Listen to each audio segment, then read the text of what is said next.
Hey everybody, this is Dr. Maples. I want to talk briefly about a discussion assignment that I'd like you to work on. So on our Blackboard discussion board, there's a spot where I'd like you to take these 7 variables that I have listed on the screen here, and I would like you to tell me how you might choose to conceptualize and operationalize these variables. There's no wrong answers on that. The way that you choose to do it is great for me.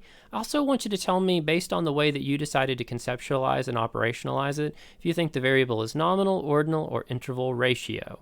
Note that you may choose to do these differently than others. So karate skill is a good example. I could think of a way that you could rank it as an ordinal variable in terms of skill level descriptions, but then again you could also do it in like years of karate, and that would be interval ratio.